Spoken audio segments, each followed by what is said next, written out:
Je passe la parole à Claudine Bichet pour vous présenter des éléments plus détaillés précisant ces orientations budgétaires.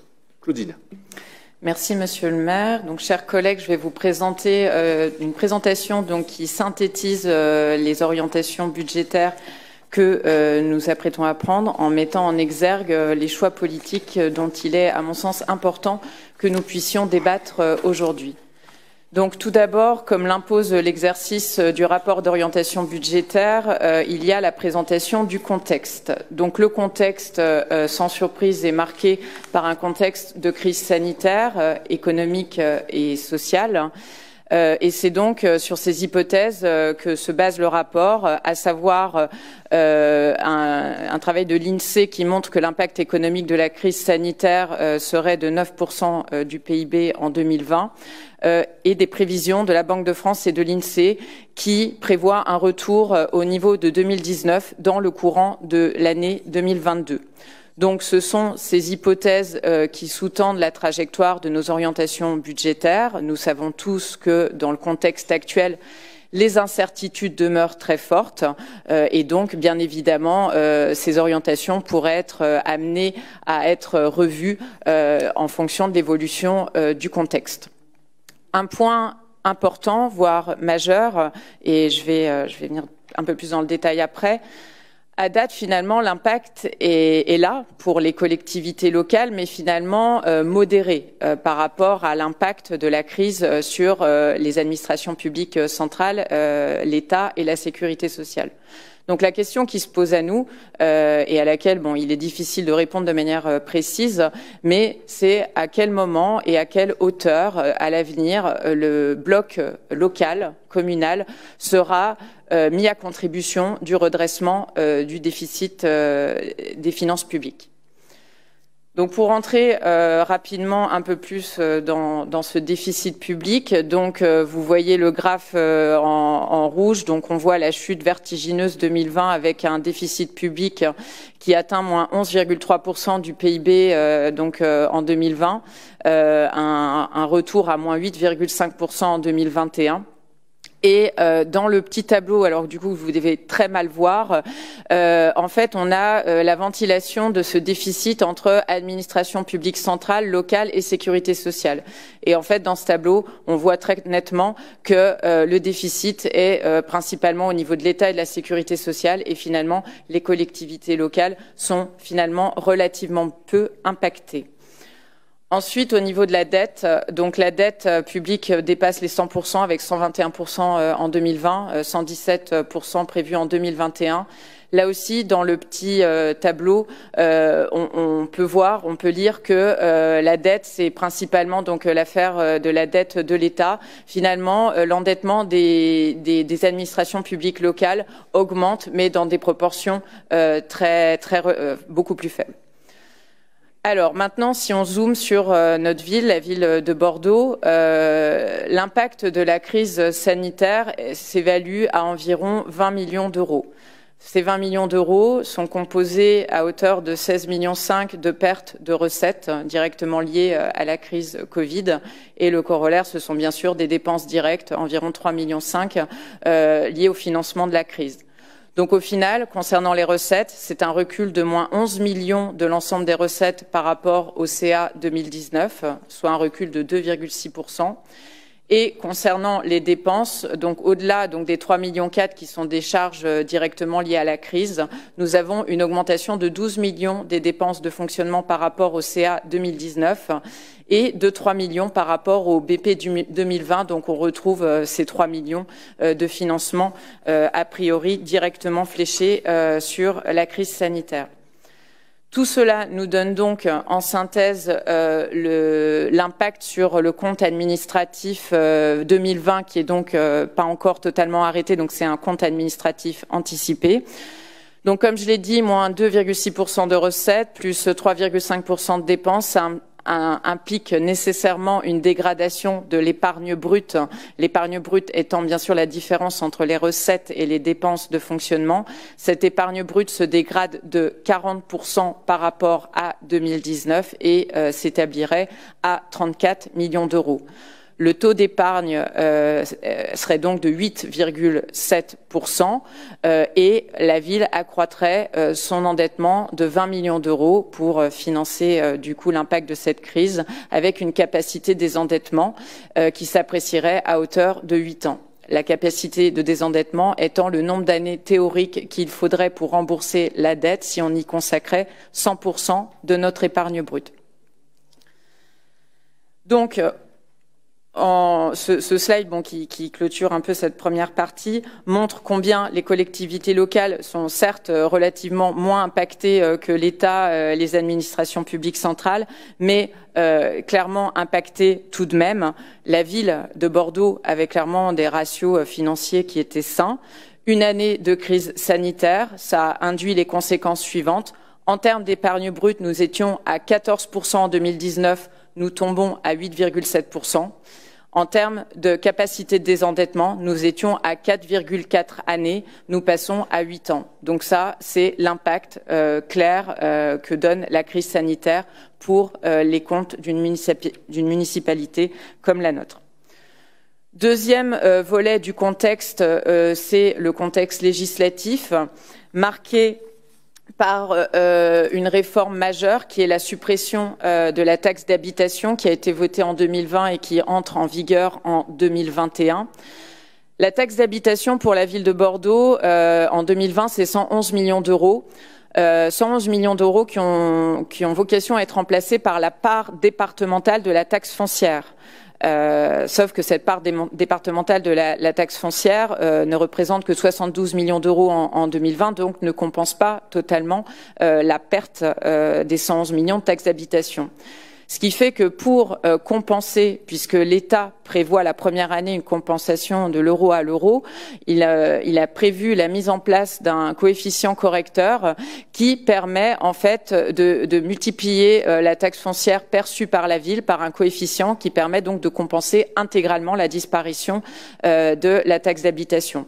Ce coefficient est calculé pour 2020 et ensuite est figé à vie. Il sera de 1,19. Ça veut dire pour 100 euros de taxe foncière versée par le contribuable, l'État abonde de 19 euros. Donc voilà ce que concrètement il y a derrière cette réforme. Ce qu'elle implique pour la ville de Bordeaux, évidemment, la première année, c'est compensé de l'euro à l'euro. Par contre, la dynamique de la taxe foncière sera nécessairement différente et impactée par la suite pour plusieurs raisons. La première raison, c'est que le logement social est exonéré de taxes foncières sur le bâti sur de très longues durées, alors que la taxe d'habitation était payée ou prise en charge par l'État. Donc là, c'est vraiment une perte pure et simple pour la ville. D'autre part, les bases de la taxe foncière comportent une composante économique qui est très importante pour la ville de Bordeaux, c'est 25%. Et ça, eh bien, les conséquences en temps de crise sont là aussi assez faciles à imaginer. La crise va forcément produire des faillites et ça, sur la taxe foncière, ça veut dire disparition aussi de revenus pour la ville, ce qui n'était pas le cas dans le cadre de la taxe d'habitation. Donc, si on doit résumer l'impact, à nouveau, on assiste à une perte d'autonomie fiscale des collectivités locales qui va à rebours du discours gouvernemental sur le sujet et finalement un risque accru pour les collectivités locales qui dépendent de façon croissante pour leurs recettes des transferts d'un État qui, comme vous l'avez vu, souffre d'un déficit financier très conséquent. Donc cette présentation du contexte étant faite, nous allons maintenant aborder la trajectoire prospective. Alors, je vais vous présenter brièvement, maintenant vous devez tous les connaître, les deux en fait ratios financiers importants pour une collectivité qui sont importants de suivre et de piloter. Il y a le taux d'épargne brute, donc c'est l'épargne brute rapportée à l'ensemble des recettes de fonctionnement. Vous avez ici un graphique qui montre là où doit se situer ce taux d'épargne brute pour garantir une bonne santé financière de la ville. Et à côté, il y a la capacité de désendettement, comme j'ai expliqué tout à l'heure, qui est le nombre d'années théoriques qu'il nous faudrait pour rembourser la dette, avec là encore un graphique qui explique là où doit se situer ce taux pour éviter tout risque financier. Donc ici, en fait, ce slide très simple pose, à mon sens, un choix politique majeur dont nous devons absolument débattre aujourd'hui.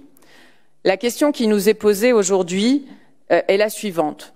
Voulons-nous que la ville de Bordeaux conserve sa capacité d'investissement pour pouvoir rattraper son retard sur l'entretien du patrimoine, poursuivre l'ensemble des projets d'aménagement engagés qui supposent la création, la construction d'écoles, de crèches, d'équipements sportifs? Investir dans les transitions, dans toutes les transitions, qu'elles soient écologiques, sociales et démocratiques. Donc, c'est bien ce choix-là que nous posons aujourd'hui au débat. C'est de quelle capacité d'investissement souhaitons-nous doter notre ville? Et c'est pour ça que dans cette prospective, nous allons vous proposer d'adopter un taux d'épargne brute qui se situerait donc entre 8 et 10%. Et d'amener notre capacité de désendettement à 10 ans. Et tout ça, donc, pour maintenir une capacité d'investissement qui nous semble absolument essentielle pour pouvoir financer l'ensemble de nos projets. Je vais maintenant rentrer un peu plus dans le détail, donc des hypothèses qui sous-tendent nos orientations budgétaires. Déjà, un graphique qui permet sur les recettes de fonctionnement, puisque je vais démarrer par les recettes de fonctionnement, de montrer un peu comment elles se décomposent. Donc, comme vous le voyez, le gros camembert gris, 61% en fait de nos recettes sont de la fiscalité directe, donc maintenant principalement la taxe foncière, et 12% de fiscalité indirecte, qui sont les droits de mutation. Et ensuite, principalement, des subventions et dotations. Donc, l'histoire de la ville de Bordeaux depuis maintenant un certain nombre d'années, c'est que les recettes fiscales augmentent, tandis que les dotations reculent. Donc, les hypothèses forcément concernant la fiscalité, comme vu la part très importante qu'elle représente, sont celles qui, bien sûr, entraînent en grande partie la prospective sur les recettes. Donc, sur la fiscalité directe, nous avons bien évidemment intégré cette réforme de la taxe d'habitation. Nous réaffirmons donc la volonté de ne pas augmenter les taux d'imposition sur la période. C'est donc bien cette hypothèse qui a été prise en compte. Nous prenons une hypothèse de croissance physique plus modeste que par le passé. Et en fait, plus 0,9%, c'est la croissance démographique qui est prévue. Et sur 2021-2022, nous prévoyons une perte des recettes liées à la partie économique de la taxe foncière dont je vous ai parlé. Globalement, sur les recettes de fonctionnement, tout cela se traduit par une progression de 2% par an de 2021 à 2026, qui est donc inférieure à celle qu'il y a eu entre 2014 et 2019, qui était de plus 2,3%, avec globalement ce principe donc d'un retour en 2022 de l'ensemble des recettes telles qu'elles étaient avant la crise sanitaire. J'aborde maintenant les dépenses. Donc, sur la partie dépenses, ce graphique vous montre la ventilation. Donc, très nettement, la partie rouge, 42% de nos dépenses sont des dépenses de personnel, donc qui pèsent forcément très lourd dans l'évolution de la prospective. Viennent ensuite les autres charges, les attributions de compensation et les subventions aux associations qui sont plus autour de 10-15%. Alors, Sans rentrer dans tout le détail des dépenses, pour bien comprendre la logique, il est évident qu'une progression ralentie des recettes de fonctionnement fonde le choix d'une modération de l'évolution des dépenses de fonctionnement pour éviter bien évidemment ce fameux effet ciseau qui serait absolument désastreux pour la collectivité puisqu'elle ferait décroître notre épargne brute qui nous permet de financer nos investissements. Donc du coup, nous modérons l'évolution, la croissance de nos dépenses en la maintenant inférieure à nos recettes, mais tout en la gardant à un niveau suffisamment élevé pour bien sûr répondre aux besoins quotidiens des Bordelais et bien sûr répondre à la croissance démographique qui est toujours là. Alors, je vais revenir forcément sur la croissance des dépenses de personnel qui composent donc une grosse partie des dépenses. Sur la masse salariale, ce qu'il faut en fait avoir en tête, c'est que la progression de 1,6%, c'est le minimum, c'est-à-dire que, étant donné que nous souhaitons poursuivre l'alignement sur le régime indemnitaire de la métropole et la politique d'avancement de la ville, 1,6%, c'est juste l'effet mécanique de l'augmentation des salaires des agents qui sont aujourd'hui en place. Ensuite, nous allons clairement embaucher dans tous les secteurs prioritaires qui le nécessitent. Donc, les crèches, les écoles qui ouvrent, bien évidemment, la mise à niveau de la police municipale aussi, les besoins pour déployer les dispositifs de démocratie permanente. Donc, toutes ces hypothèses nous amènent à une croissance de 2,5% par an des dépenses de personnel de 2021 à 2026, qui, du coup, donne en moyenne une création nette de 30 à 35 postes par an. Pour rappel, sur le précédent mandat, la moyenne à isopérimètre était une croissance de 3,25%, avec des années au-dessus de plus 4,5% de croissance de la masse salariale. Sur les autres charges, une évolution généralement contenue entre 1 et 2%, et sur l'ensemble des subventions et attributions de compensation, donc retour au niveau passé à partir de 2022, avec une poursuite tendancielle de ces dépenses. Ce qui globalement nous donne donc une croissance des dépenses de 1,7% sur la période, donc en dessous des 2% de croissance des recettes. Donc au final, c'est une stabilisation de notre épargne brute à 38 millions d'euros qui a compté 2022, ce qui va nous donner donc un taux d'épargne brute proche de 9%, donc dans les ratios que je vous présentais tout à l'heure. Ensuite, nous passons, après avoir traité la partie fonctionnement, à la partie investissement. Alors, comment finance-t-on nos investissements ? On les finance d'une part par notre épargne nette. Donc l'épargne nette, c'est l'épargne brute une fois qu'on a payé nos annuités d'emprunt. Donc ça, bien sûr, ça va directement comme financement des investissements. Ensuite, nous avons les recettes d'investissement. Donc là, je vais zoomer sur les points qui m'apparaissent les plus importants. Tout d'abord, nous fixons dans cette prospective un objectif de 25% de subventions, ce qui supposera très clairement une politique active de recherche des subventions et de bénéficier du plan de relance. Et deuxième hypothèse structurante concernant les recettes d'investissement, ce sont les recettes de cession. Donc, notre rythme de cession sera très clairement bien moindre que celui du précédent mandat. Nous prévoyons 5 millions d'euros par an de cession, ce qui fait donc 30 millions d'euros sur le mandat. Ceci est à comparer aux 145 millions d'euros de cession constatés entre 2014 et 2019, qui s'élèvent même plutôt à 183 millions d'euros si on prend en compte des produits exceptionnels. Donc, nous n'aurons pas clairement sur ce mandat cette manne financière.